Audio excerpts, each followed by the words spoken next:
You are listening to KLRN Radio, where liberty and reason still reign. All writers are prone to becoming so attached to our characters and stories that we struggle to see why a passage may not be working. It takes another set of eyes to help us nurture our writing to full maturity. At Black Wolf Editorial Services, we strive to enable writers to develop and grow, shaping stories into masterpieces that can stand the test of time. Editing services are provided for all genres and all age categories. Services range from critiques of the short story through to line edits of the full-length novel and copy editing for those preparing for publication. We also offer assistance on generating a writer's bio for your websites, as well as help with those book blurbs and promotional material. We won't abandon you to the masses. We want to celebrate with you in your successes. Black Wolf Editorial Services, nurturing your writing into maturity. For a full list of services and prices, visit us at blackwolfeditorial.com. Individuals and businesses with tax problems, listen carefully. Do you feel like you're losing control over your finances? If you owe over $10,000 in back taxes or have unfiled tax returns, we can help you take back control. The IRS is the largest and most aggressive collection agency in the world, and they can seize your bank account, garnish your paycheck, close your business, and file criminal charges. Take control of your tax problems now by calling the experts at Tax Mediation Services and take advantage of the Fresh Start program and new laws that may allow us to negotiate a settlement for the lowest amount possible. Our team of tax attorneys and enrolled agents can stop collections and get you protected so you can take control of your financial future. Tax Mediation Services is accredited by the Better Business Bureau. Call now for a free case review and a price protection guaranteed quote. Call Tax Mediation Services now at 800-610-9050. That's 800-610-9050. 800-610-9050. KLRN Radio has advertising rates available. We have rates to fit almost any budget. Contact us at advertising@klrnradio.com.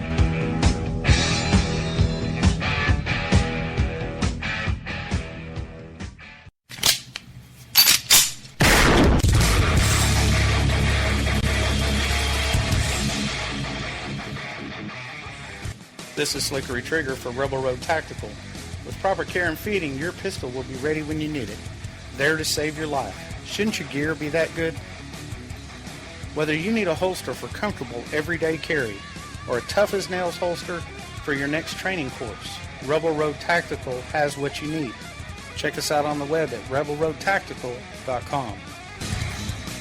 Tired of paying outrageous prices for Viagra? Well, we have great news for you. Now you can finally get Viagra at huge discounts. Healthy Man allows you to save up to $500 on Viagra. Why pay U.S. pharmacy prices of $15 per pill or more when you can get Viagra for less than $3 a pill? Call today and get 40 Viagra pills for only $99. This can cost as much as $600 at your local pharmacy. You can't afford not to call us. If you want Viagra at the lowest prices, never pay $15 a pill pharmacy prices again. Get Viagra for less than $3 a pill. Call 1-800-516-7602 today and save up to $500 and get 40 pills for just $99. Healthy Man is fast, easy, and affordable. Operators are waiting at 1-800-516-7602 to take your call right now. Call 1-800-516-7602. That's 1-800-516-7602. Again, 1-800-516-7602.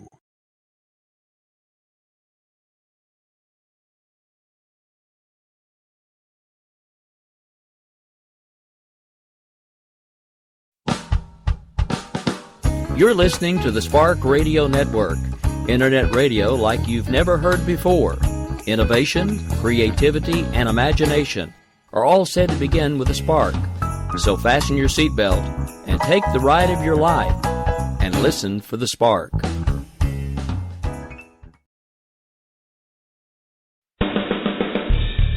They say we offer simple answers to complex problems. Well, perhaps there is a simple answer. Not an easy answer, but simple. It's common ground. It's common ground. It's common ground. It's common ground. We have serious problems to solve, and we need serious people to solve them. Republicans and Democrats.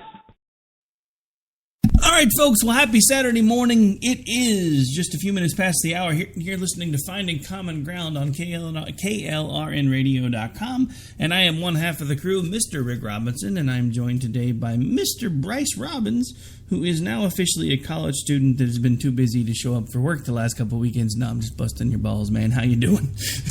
I'm good. How are you? And it was only 1 week. I was so busy. No, it was 2. It was 2? Yeah, it wasn't 2 in a row, but there have been two recently. Oh, okay. All right, no, I've been good. Catching a little sickness right now, but I've been good.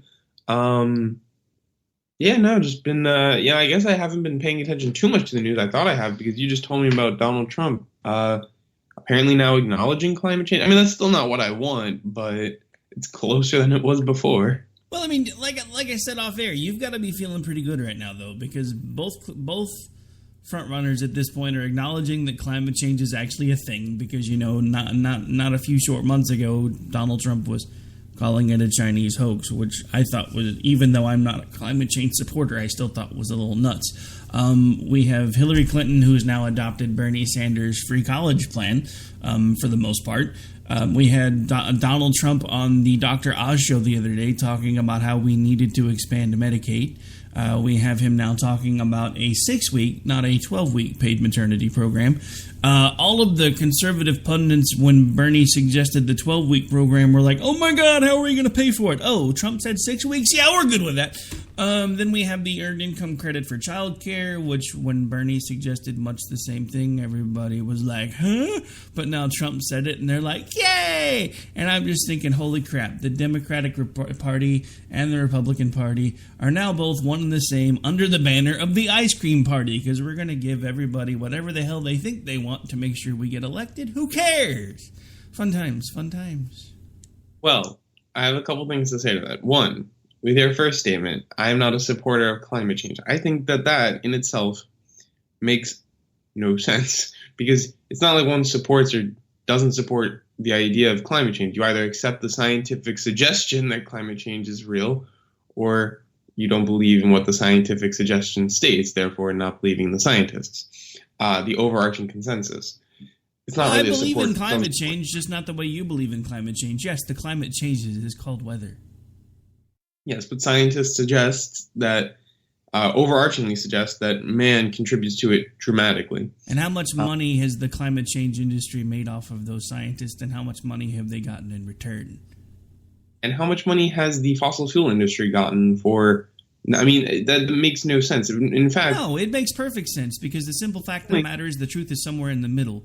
The climate change folks are too far on one side. The fossil fuel folks are too far on the other. Simple fact of the matter is what we need to do is put all the BS to bed and realize that we need to do what we can to make sure that we're better stewards for our planet. If that means slowly starting to move away from fossil fuels, I'm okay with that. But let's find a way to do it that makes sense, because forcing all of these things down our throats that don't work, that are super expensive, that wind up being government supported and funded, and then makes it even more expensive, because back to Economy 101, folks, and Civics 101, what happens when the government starts paying for crap? It gets more and more and more expensive. Case in point, all of the grants and everything for college drive up the price of college admissions every year, because the folks that are running the colleges are like, hey, these kids are getting over half the money from the government to pay for tuition, so that means we should be able to raise prices more.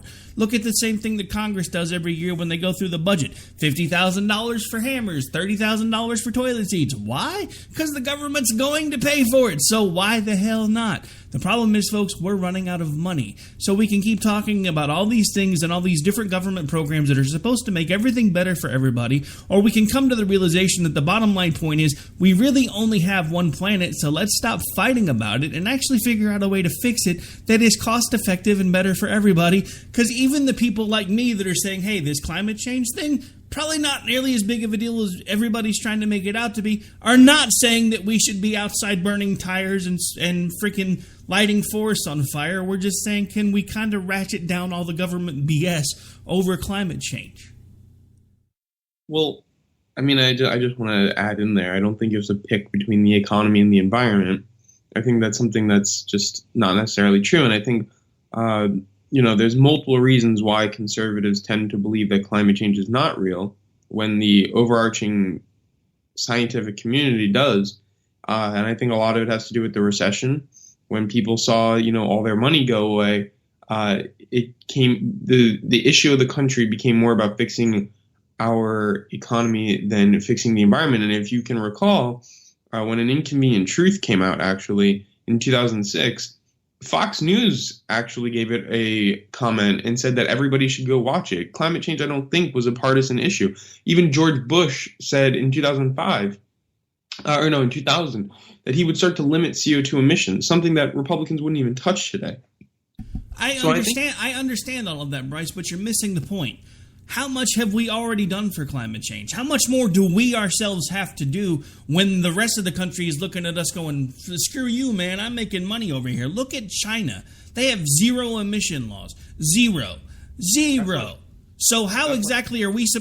We keep talking about how we can't be the military police of the world. Now all of a sudden we're supposed to be the single country that changes climate change for everybody because we're going to overregulate ourselves to death to make sure that our air stays clean. So when it blows over to China, we're great. But what happens when China's air blows over here? Because this is the part that nobody's talking about, Bryce. This is an enclosed system. These things that are in other countries are going to come here. They're going to come here. So no matter what we do, we're not going to be able to fix the climate single-handedly, and we're not going to be able to stop all these supposed man-made CO2 emissions issues. Well, that's not true again, because if you look at, there was an essay recently written, actually it was a couple years back, I believe it was in Time, or it was in some magazine, and they talk about some scientists who decided to adjust our CO2 emission output. So instead of saying China produces 100, whatever's of CO2 and the United States produces 50, he actually adjusted the numbers and said, instead of saying the producer will get the label of CO2 emissions, we're going to give that label to the consumer. So they took all the CO2 emissions that Chinese factories are producing that is then consumed by the United States and gave the CO2 emissions to the United States. It actually turns out that the United States and Europe still lead the way in fossil fuel emissions with our consumption rates. So when we were really looking at who needs to take the stand in fighting climate change, the United States absolutely needs to lead the way. Europe needs to lead the way. China still needs to lead the way as well. So hang on, folks. Hang on. Just to make sure we're clear, at this point, these guys wrote an essay to prove their point by cooking the books. Because you can't give the CO2 emissions to the consumer because we're not the ones that are producing the goods at this point, Bryce. We barely make anything at all in this country anymore. So BS. What do? We make Japanese cars and trucks now. Ford's moving to Mexico. We have 5% of the population. We have 5% of the population and are the second largest producer of CO2 emissions. And that's 5% yeah, but that's using that same cookbook mentality that you were talking about a second ago. When books, they're just blatant. No, it's facts. BS, dude. You can't. Because you're using the same mentality that the stupid idiot that wrote the essay wrote that said we should give the carbon emissions to the people that are buying the things from China because it's their fault that they're using so much CO2. That's BS, and you know it. That is really. Yes, it is. I don't see how that's BS. That's just a way of looking at it. No, it's a skewed fact. It's not even the truth, man. And the fact that you keep spouting all this stuff that you know in your heart is not true really annoys me. I know in my heart that there's a problem that humans are drastically pumping CO2 emissions into the atmosphere that is thickening our atmosphere, that is, as a result, not allowing sunlight to escape, which is bouncing off of our atmosphere, hitting back to the Earth, and the word you're looking for was ionosphere, genius. Sure. I mean, I just don't see how that's not a believable thing. And we see more extreme weather events. We see, all of these things happening around us, and we say, oh, no, don't be silly. More extreme weather events. What the hell are you even talking about right now? We've only been tracking weather now for about 120 years. So, things are cyclic.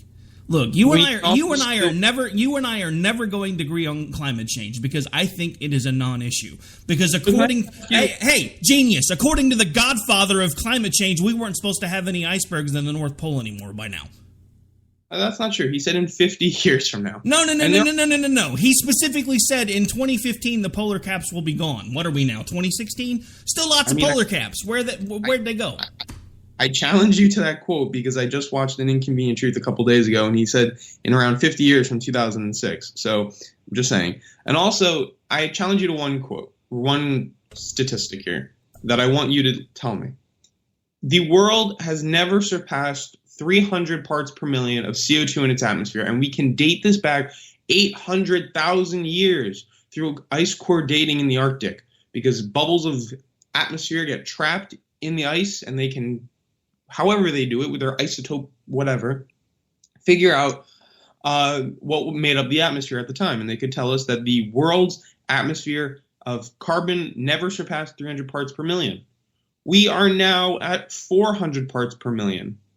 And this all of a sudden started around the Industrial Revolution, if you look at the charts. Are we just going to state, oh, that's just a silly coincidence? Or should we start to be alarmed?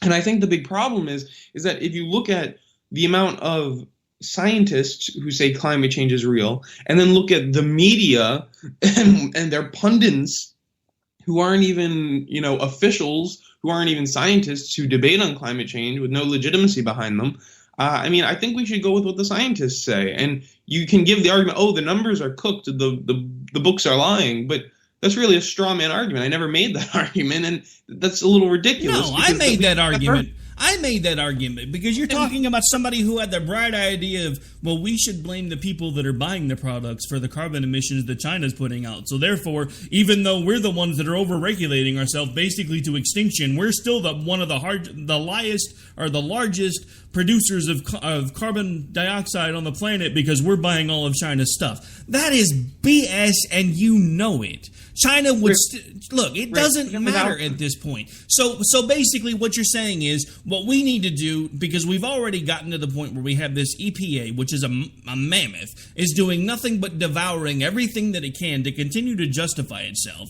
We already get to the point where there's thousands and thousands and thousands of extra dollars spent on vehicles that don't really accomplish much of anything anymore, because we've already gotten our emissions about as low as they're going to be able to get using the stuff that we have right now, but we still have to keep making all of these changes to get it just that much lower, which continues to increase the cost of an overall vehicle.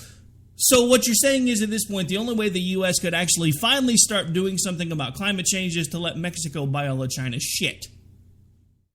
That's no. No. In the circular logic of that essay that you keep talking about, that is exactly it. Because if we're going to be blamed for the products that we buy, not for the country that's producing them, then the best thing that we could do for the climate change to fix the numbers is to let somebody else buy all of China's stuff, not us. Because then they'll be the second larger producer of CO2, because it's our fault because we buy their stuff. In that essay, he's simply just attaching who consumes the product.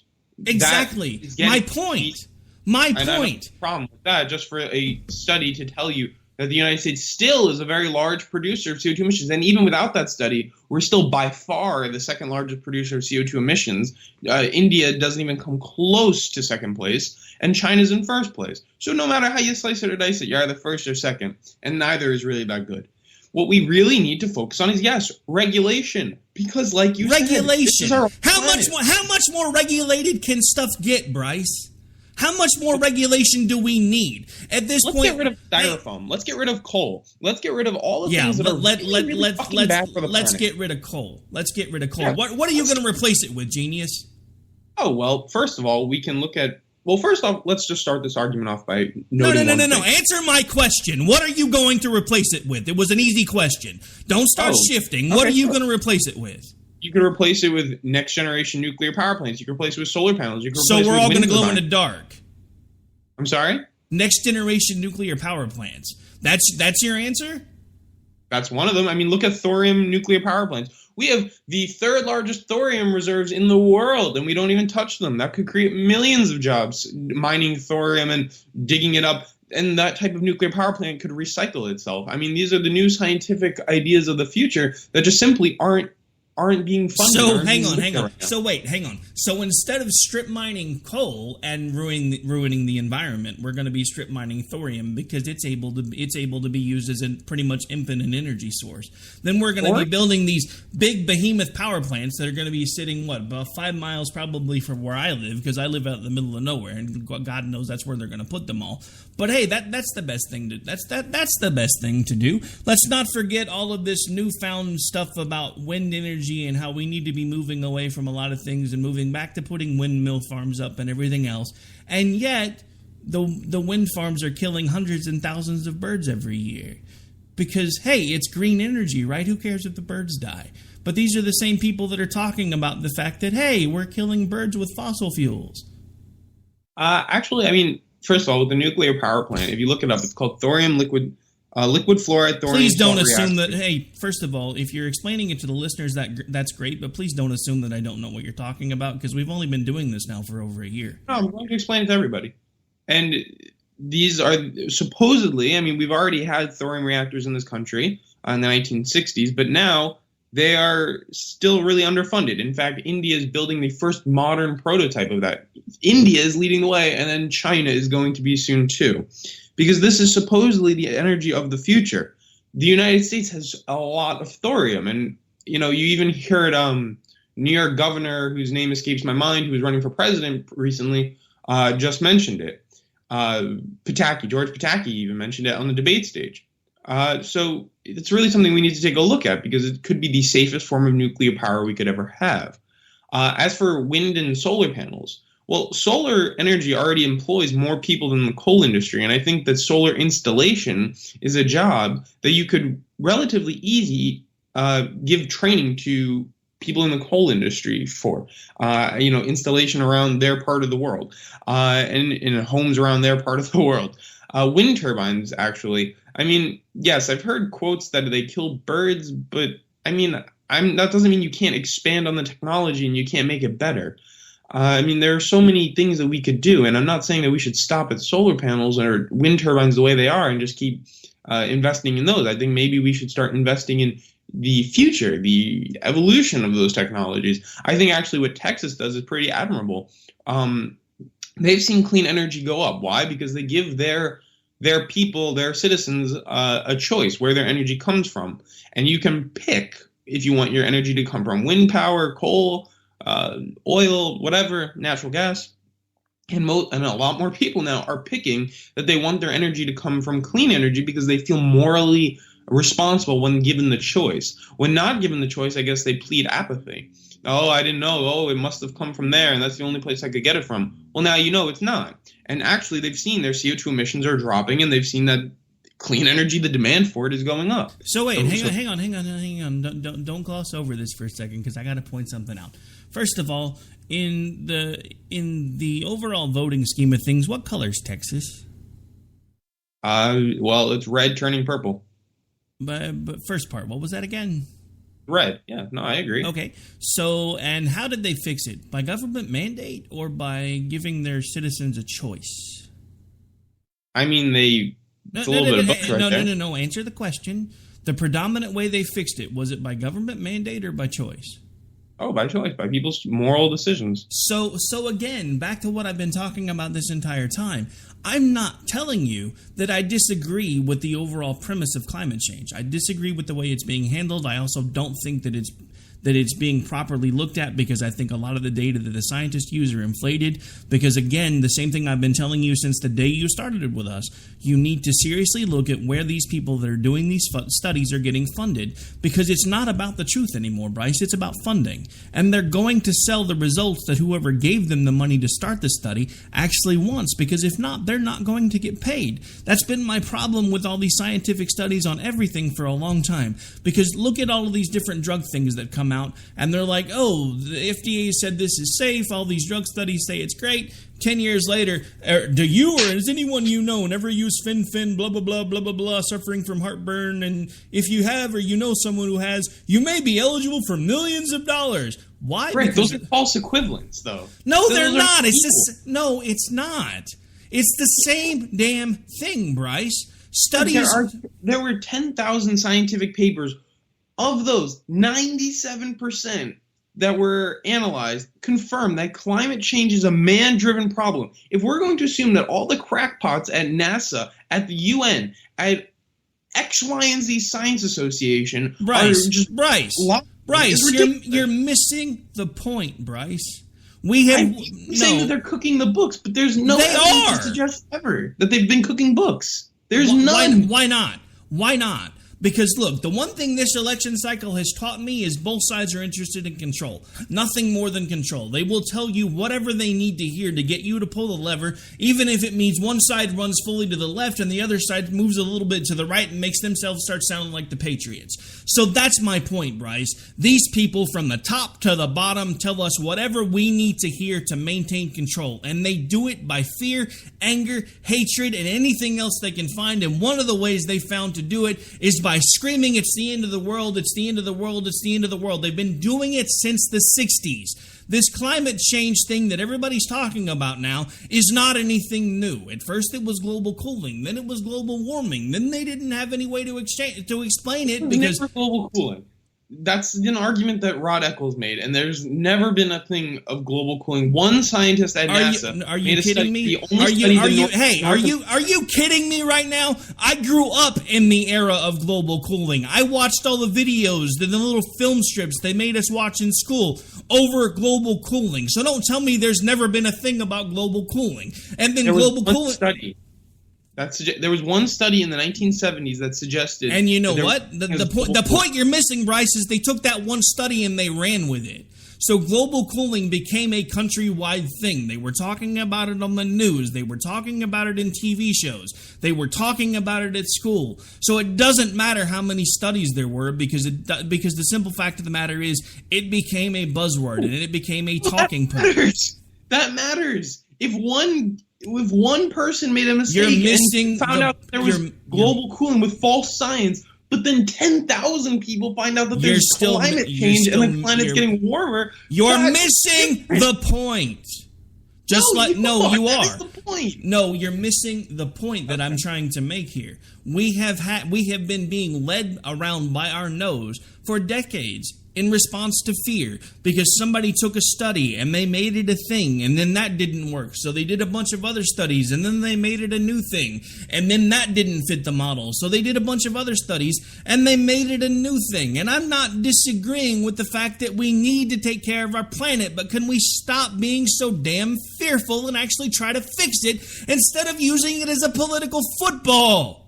So let's talk about Obama then. Then is he not doing a really excellent job? Because it seems that he's been the most aggressive president on climate change. He's been doing exactly what you said. He's been stopping carbon emissions. He's been making our country He's been doing it through government mandate, Bryce. There's a right way to do these things, and there's a wrong way to do these things. And forcing it down people's throats instead of giving them the option to make choices is the wrong way to do it. That was the point I tried to make when we were backing up talking about Texas. If there is anything that Texas should have taught us, it's time to start giving people choices at the local and state level so they can make the decisions that best fit with their needs and their wants. The problem is we have too many states where energy is controlled by monopoly. We have too many states where people can't make choices because, like my state, I think there's maybe five energy companies within the entire state of Oklahoma. You know what? They're all basically gerrymandered. One can have service one place, one can have service another, one can have service in one region, one can have service in the other, but never the five shall meet. So why can't we start giving people legitimate actual choices and let the market start solving the problems just like they've done in Texas instead of over-regulation and government mandate? Because you just said it yourself. What Texas is doing is working. So why can't we take what Texas is doing and start using it as a base model for the remainder of the states and allow them to actually find ways to do much the same thing so that we can have the consumers figuring out how best to deal with climate change, not the government ramming it down our throats, because I still don't think it is anything like it has been made out to be in these studies, because again, the government rules under fear, anger, and hatred. That's what they've been doing now for decades. It's what they've continued to do, and now they're not even trying to hide it anymore. And the only thing that I've ever said that asked you to do is, regardless of the number of studies that you're citing, go all the way back and figure out who actually funded them and figure out what their motives were. Because there is no truth in studies anymore, Bryce. It's about money, and it's about who's going to make money off of the studies. It's the same in this industry, because climate change is officially an industry now, just as it is in the pharmaceutical industry. And that's the truth of it, and that's what we need to, that's why we need to stop arguing about it. We need to stop trying to label it and just realize that Americans need to take care of the American climate and leave the rest of the world to figure out the rest of it on their own. But we don't need to do it by over-regulation and overreach by government, because it's happening more and more and more and more. So do I disagree with your premise about the nuclear plants? No, not on its face. But let's leave it up to the states to decide whether they want some big hulking nuclear power plant somewhere in their vicinity. If they want wind power, fine, let's give them that option. If they want to start using another electric company that's 100 miles away but doesn't have access to the same lines that everybody uses, let's start changing that. There are ways we can fix this without taking it all the way to the federal level, and that's what I'm talking about, because we keep giving federal control away inch by inch, mile by mile, and every time we do, it bites us right square in the ass. Well, Rick, the one reason that I mean, I agree with a lot of what you said, but what I do disagree with is that our air and our water are not state issues. The water in New York flows into New Jersey, flows into wherever. Okay, the waters are not just in one state. The air does not just stay in California. That air in California blows over to Oklahoma. Hang on. Wasn't that the same argument I was making about Chinese air coming over here, but somehow it's our fault because we're the ones buying their stuff? Anyway, we got to take a break, so I don't mean to cut you off. This needs to be a global issue, and that's why that the states should actually surrender that to the federal government, because it's not just one air issue. No. They shouldn't. The states should be allowed to make their decisions first, and then the government should be there to pick up the slack if the states won't do some of the things that need to happen. That's where we disagree. Well, we're always going to disagree, because you think the world's coming to an end and we're all going to be floating around with polar bears with waders on because the whole country's going to be underwater soon. But we got to take a break. We'll be right back. It's common ground. We have serious problems to solve, and we need serious people to solve them. Republicans and Democrats. You are listening to KLRN Radio, where liberty and reason still reign. All writers are prone to becoming so attached to our characters and stories that we struggle to see why a passage may not be working. It takes another set of eyes to help us nurture our writing to full maturity. At Black Wolf Editorial Services, we strive to enable writers to develop and grow, shaping stories into masterpieces that can stand the test of time. Editing services are provided for all genres and all age categories. Services range from critiques of the short story through to the line edits of the full-length novel and copy editing for those preparing for publication. We also offer assistance on generating a writer's bio for your websites, as well as help with those book blurbs and promotional material. We won't abandon you to the masses. We want to celebrate with you in your successes. Black Wolf Editorial Services, nurturing your writing into maturity. For a full list of services and prices, visit us at blackwolfeditorial.com.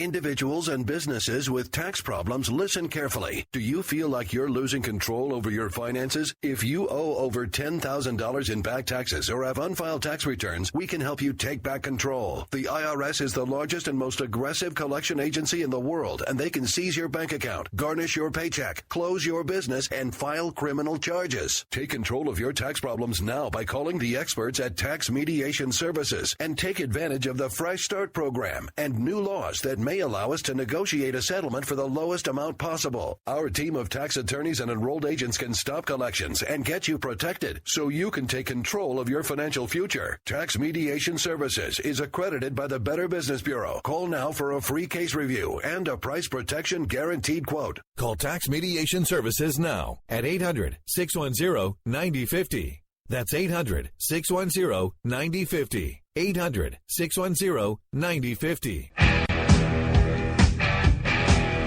KLRN Radio has advertising rates available. We have rates to fit almost any budget. Contact us at advertising@klrnradio.com.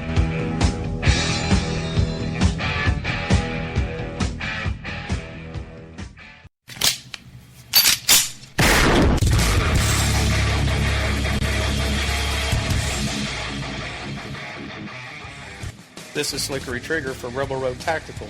With proper care and feeding, your pistol will be ready when you need it, there to save your life. Shouldn't your gear be that good? Whether you need a holster for comfortable everyday carry or a tough-as-nails holster for your next training course, Rebel Road Tactical has what you need. Check us out on the web at rebelroadtactical.com. Tired of paying outrageous prices for Viagra? Well, we have great news for you. Now you can finally get Viagra at huge discounts. Healthy Man allows you to save up to $500 on Viagra. Why pay U.S. pharmacy prices of $15 per pill or more when you can get Viagra for less than $3 a pill? Call today and get 40 Viagra pills for only $99. This can cost as much as $600 at your local pharmacy. You can't afford not to call us. If you want Viagra at the lowest prices, never pay $15 a pill pharmacy prices again. Get Viagra for less than $3 a pill. Call 1-800-516-7602 today and save up to $500 and get 40 pills for just $99. Healthy Man is fast, easy, and affordable. Operators are waiting at 1-800-516-7602 to take your call right now. Call 1-800-516-7602. That's 1-800-516-7602. Again, 1-800-516-7602. Serious problems to solve, and we need serious people to solve them. Republicans and Democrats. All right, folks, we are back. We are live. We spent most of the show arguing about a topic that I'm not sure why we keep bringing it up, because even though it's fun and it's an entertaining argument, we're just never, ever, ever going to be able to find common ground on that one. Because, you know, too many people on my side of the argument don't even want to acknowledge the fact that we should be taking better care of the planet. Too many people on his side of the argument say that's not enough. So there's no winning on that one, depending on what side of the argument you're on. Something that we can agree on is the Libertarian Party and the fact that they actually had a shot this year, and they keep continuing to shoot themselves in the foot. I know Bryce himself wasn't a supporter of Austin Peterson. I happen to have been. I think he probably would have been one of the better choices for the Libertarian Party because he would have been able to reach a lot of the disenfranchised conservatives. Libertarians, however, didn't necessarily want us disenfranchised conservatives because they were afraid they would eventually just become another conservative party. Well, oddly enough, they avoided conservatives, and now they basically are sounding more and more like the Democrats, much like the Democratic Party themselves, and now even the Republican Party. So we have a Democrat running the Republican Party. We have a Democrat with socialist leanings running the Democratic Party, and we have a straight-up Democrat running the Libertarian Party. Fun times, fun times. Pick one. No matter which one you pick, you still get a Democrat. Bryce, you should be feeling really good right now. I know I keep saying that, but I mean, I really don't, but look, I mean, I agree with a lot of what Hillary Clinton's saying now, but I don't know if that's what she means. I hope it is. It's not. It's not. Just to make sure we're clear, it's not. I don't necessarily believe a lot of what Donald Trump is saying, and I've been telling people that, but let me tell you why, even though I know that he's only pandering for votes, that I'm not willing to pull the lever for the guy. And it doesn't have any, in this instance, it doesn't have anything to do with him being crazy and staying unstable, all the things that I've been saying now for months. It has to do with the fact that the one thing that Bernie Sanders said he was going to do, that he's actually managed to do, is change the political discourse, change the conversation. We now have three major parties, well, two major parties and a minor party, that are all basically talking about the same things. They're talking about the same government programs, the same government issues, and they're all pretty much on the same page. So Bernie Sanders has done exactly what he said he was going to do.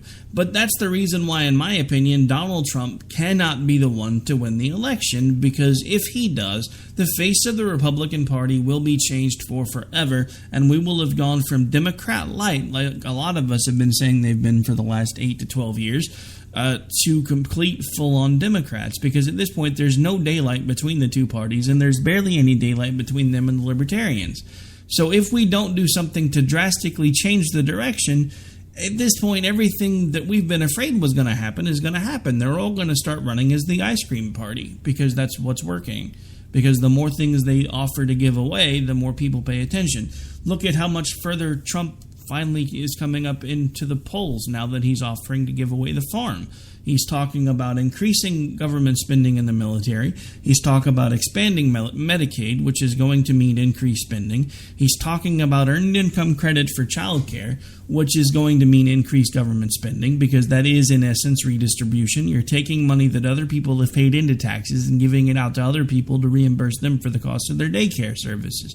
He's talking about paid medical leave, which was not supposed to be a mandate, but if you read it really closely, it does specifically state that if the employers don't find a way to offer it, the government's going to make them offer it, which in and of itself is a mandate by the government, which is, again, going to raise prices, cause issues. It's going to put a big damper on small business, which is a lot of what it's going to finish what Obamacare started. Because small business in this country right now is nearly impossible. I know this because I'm trying to run a small business and I'm trying to build a small business past the point of it being something that makes me maybe $2,000 or $3,000 a year if I'm lucky, which is all I get from this right now, and that's on a good year. Because it's almost impossible now to run a small business with all of the different government regulations and different things that you have to comply with, and now they're making it even worse, or they're going to. So the reason that one of the main reasons I've been opposed to Donald Trump for a very long time is, one, he's a Democrat. He can tell me he's not all he wants. Two, his policy choices, now that he's having a chance to make them and actually people are starting to listen to them, proves to me that he's a Democrat, and he's the last thing the Republican Party needed, because we used to be the opposition party. Now we're just the get-along party, because God forbid we ever win an election by giving people exactly what we used to make fun of the Democrats for giving people. And somehow we're supposed to do this while we're still projected to be $20 trillion in debt here pretty quickly. Yay, fun times.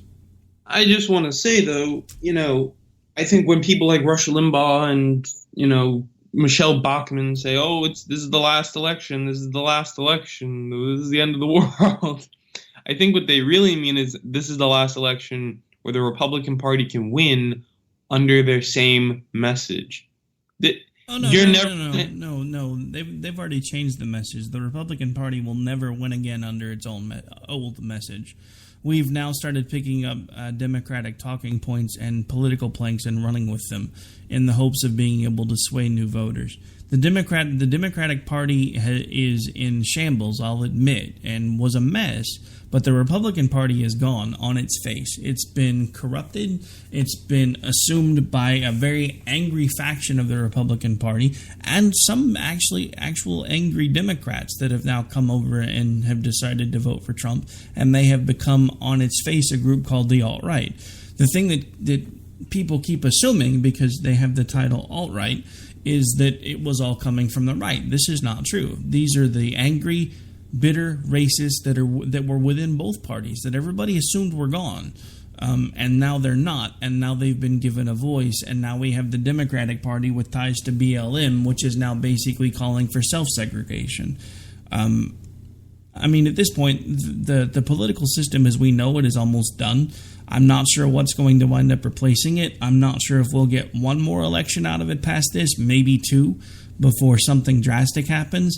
Because if we don't find a way to put common sense back on the playing field, we're probably within 8 years away from a race war. Because nobody's talking about the things that really matter anymore, because we're too busy being angry with each other over things that happened hundreds and hundreds of years ago.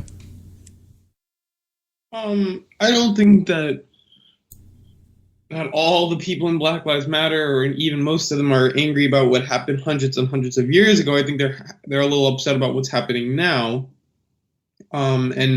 Really? Then how come every single one of them that gets a voice and gets a microphone starts talking about reparations, starts talking about slavery? That's my point, Bryce. It may not be all of them, but the ones that have a chance to actually stand up and say something keep saying the same things over and over again. Just like the alt-right. who have a chance to be able to actually say something and give a voice to their new movement, talk about how bad the Jews are, and talk about how whites are the only race that matters. The point I would focus not on these hate groups or on these segregationists or these radicals, but I would focus more on the fact that the Republican Party will never win again because Donald Trump is starting to swing that, but they're opposed to gay marriage, or at least they've given off that persona. They're just a bunch of, what at least is perceived to be old white religious people. And that is not a turn on for the young voter, for the new voter. They want to vote for somebody who they think is going to bring change. And I'm not saying whether or not Obama has. I mean, I think Obama's done an excellent job for the economy. But what you can say hang on. An excellent job for the economy? We have a GDP of 2% right now. How is that an excellent job for the economy? We have more people on food stamps today than we had in 2000. How is that an excellent job for the economy? Did I go down the numbers? We have the lowest poverty rate since 1968. He's added 10 million jobs. He came in during one of the biggest deficits in this country. Hang on. The lowest poverty rate since 1968? Are you kidding me right now? That's like saying that we have the lowest unemployment rate since 1968. The difference is, Bryce, they've changed the calculations. They've changed the game by changing the numbers.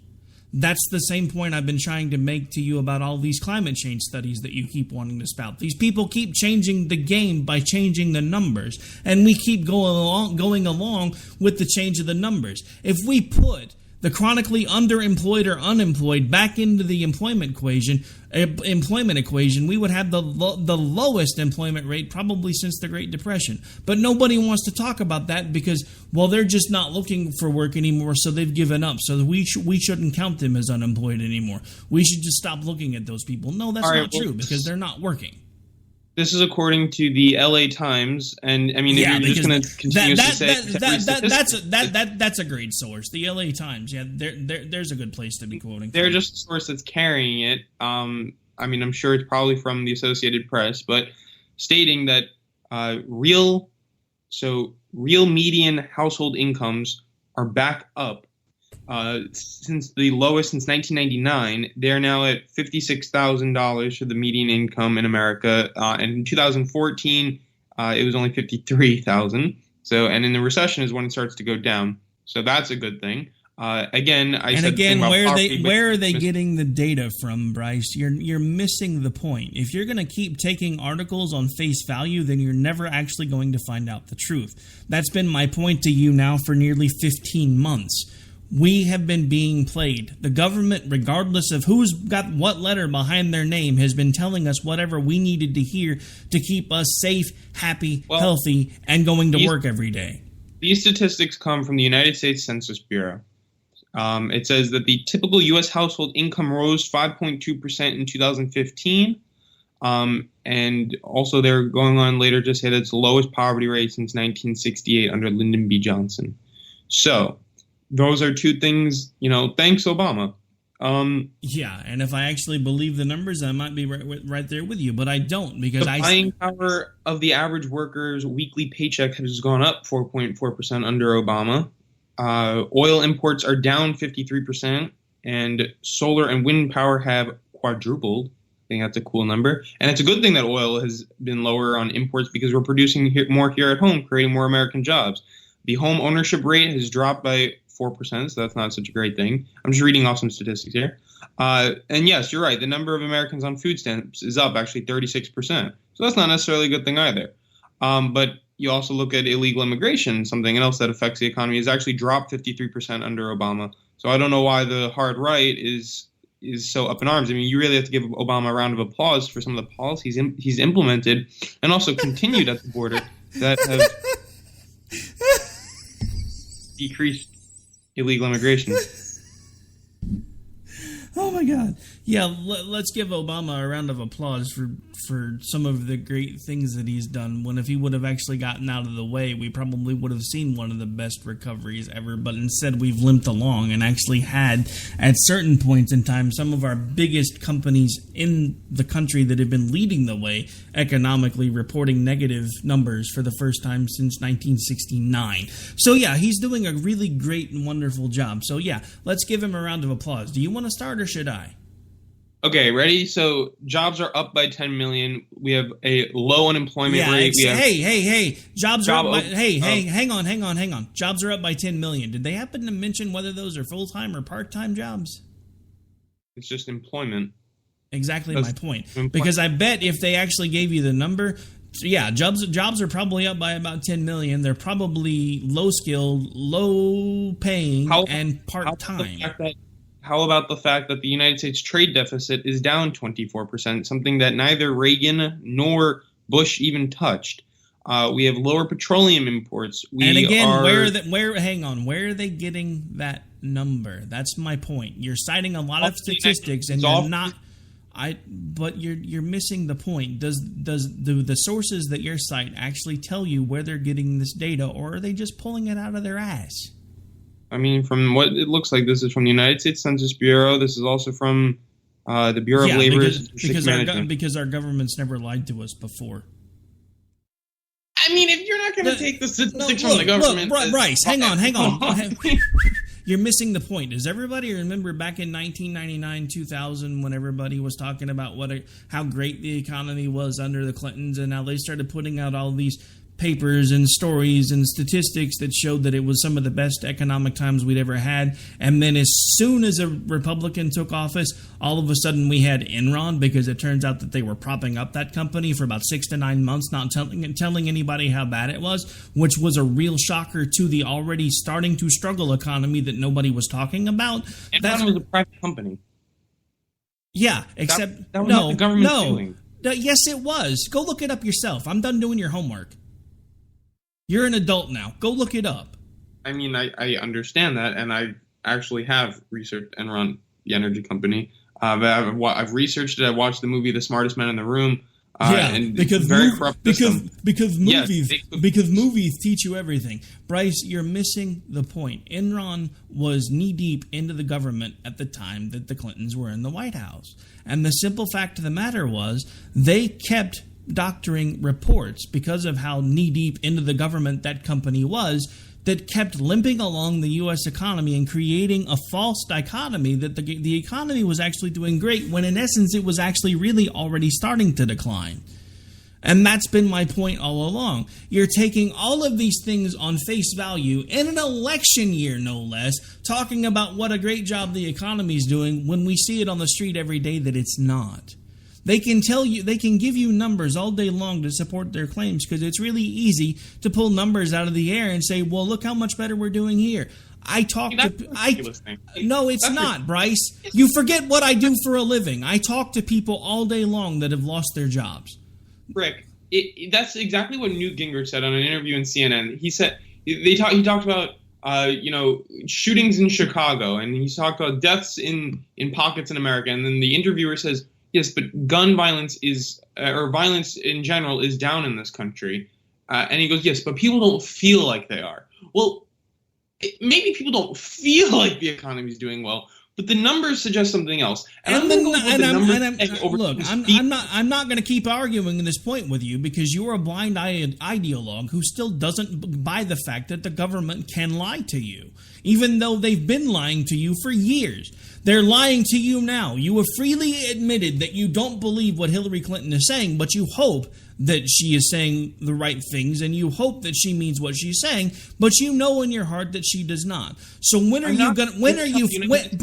when are you finally going to make the leap and understand that our government does not have our best interests at heart? So when they start putting reports out like this, it isn't because it's sunshine and lollipops and everything's golden. It's because there's a certain group that's in power that want to make sure that they remain in power, and it's what happens every single election cycle. The party that is in power, that is trying to maintain power, is doing everything they can through numbers, media perception and everything else to maintain and control that power. You now have Barack Obama, who everybody knows despises Hillary Clinton, is out on the campaign trail stumping for her, even though everybody knows behind closed doors that those families cannot stand each other. Because it's all about power and control, Bryce. That's what needs to stop. Right. No, definitely. I mean, because that definitely discounts all the bureaucratic agencies and all the, everything that the government has, all the people working under the government. We're just going to discount the government as a source because, .gov is complete BS. And I mean, then if you're going to totally discount, no, I'm not saying don't question statistics. No, that's exactly what you're saying. No, it's not. No, bull. That's exactly what you've been saying for the last 20 minutes. Well, Rick, these things come from Bureau of Labor Statistics, blah, blah, blah, blah, blah. That's funny because the unemployment rate comes from Bureau of Labor Statistics, and everybody admits they've been cooking that for a while because they removed the chronically under or unemployed from their equations. So if they're cooking one part of the books, and we know they are, who says they're not cooking the rest of it? Look, Bryce, how can you defend that at this point when you and I both know that if they put the people that have not been able to find work for longer than 6 to 9 months back into the equation, our unemployment rate would be closer to 25 to 30%. When did they change that equation? You know when they changed it? When? Bush, 41 is when they changed it. Okay, and why did they change it that? Why did they do that? Because it's all about perception, Bryce. I really feel like it's not just, if we take this number out, then the people in the media will think that we're doing a good job. I don't believe that. I want to understand why they changed that, because maybe they did it because they, developed some new system, or maybe they did it because it was for some new welfare system. I don't know, because if you're not going to tell me why they did it, then I'm going to have to question you on that. Why did they do it? And I just told you why they did it. You just don't want to buy it because you're still young and you're still idealistic and you still think the government has your best interest at heart when you know it, when you know they don't, but you don't want to believe that. Because you are reliant on government, because the government fixes your issues with climate change. Okay, that's beyond ridiculous. No, it's not, Bryce. No, it's not. Of how the system is working. And to be honest, there is no factual basis for one's feelings. That's idealistic. Saying, I feel like the economy's not working. No, Bryce. I'm using actual empirical data. You're using pie charts and flow charts. I talk to people every single day that are out of work for the first time in 10 years. It's the complete opposite. No, it's not, Bryce. It would be facts and statistics. Except those facts and statistics can be changed. Someone who lost their job is not a credible source on how the economy's doing. Because then you can ask somebody except that I take over 125 calls a day on average, and I usually speak to about 50% of them that are reporting that for the first time in 15 years they're unemployed. Even that is not a viable statistic for how the economy as a whole is doing on a macro level. That's not. Milton Friedman would not accept that. Milton Friedman would not accept that. It's true. That's ridiculous. Should I ask? If I told you that I asked 100 people around my college campus, do you think the climate is getting warmer? Has it felt warmer to you? You would not accept. I would not accept that as basis for the fact that the climate is changing. Asking 100 people. Except you're asking for an opinion of does it feel warmer to you? I am telling you that I speak to hundreds of people. I am telling you that I speak to hundreds of people a day that are reporting that they've lost their jobs. I'm telling you that in the state that I live in, the oil industry is tanking and is still not yet recovered. I'm telling you that in the state that I live in, the companies that are involved in industry and the energy industry are closing. They're cutting hundreds and hundreds and hundreds of jobs. So don't you tell me how much better the economy's doing, because I'm living through the exact opposite. So you can tell me, you can show me pie charts, you can show me on a macro level how much better the economy's doing. The thing that really needs to be thought about, though, is where are those jobs being created? And was it the federal government that did it? Is it new government jobs? Because in essence, new government jobs really don't generate any new income, because those are already being taken out of tax revenue. Or was it a state like Texas, where if it wasn't for the economic growth in Texas, we would have negative GDP for the last 8 years? That's the point I've been trying to make. These numbers can be flawed. let's just take what you just said, and I'll show you how your numbers could just be flawed. You said that you're talking to people from the energy industry. Well, let's just say hypothetically the energy industry is not doing too well. Well, you didn't talk to people from all other industries, so how is that a perception of the economy as a whole? It's not. You're not talking to people from the solar industry. You're not talking to people from the nuclear industry. You're not talking to people from the wind industry. You said you're just talking to people from oil. That oil is tanking, so therefore the economy is bad. Now I ask yourself where these jobs are being created. Well, hey, genius, stop talking. We have a caller.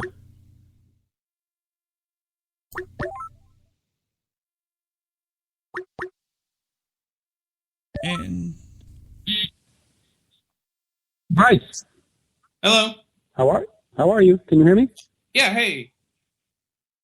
I'm assuming this is your guest for here in like a minute, which is why I've been trying to wind you down. Calling for a previous show. Hey, Dr. Massey, how you doing? I'm well. How are you? I'm good. Well, we're just finishing up the previous show, and then we're going to roll right into Opinionation. Yeah, which is why I've been trying to wind you down for like 5 minutes, because we're now getting into your showtime. Anyway, folks, this is the end of Finding Common Ground. We're going to change gears, be right back with Opinionation. This is Rick Robinson. Have a great rest of your weekend. I'll be back with you Monday morning. Take care. They say we offer simple answers to complex problems, but perhaps there is a simple answer. Not an easy answer, but simple. It's common ground. It's common ground. It's common ground. It's common ground. We have serious problems to solve, and we need serious people to solve them. Republicans and Democrats.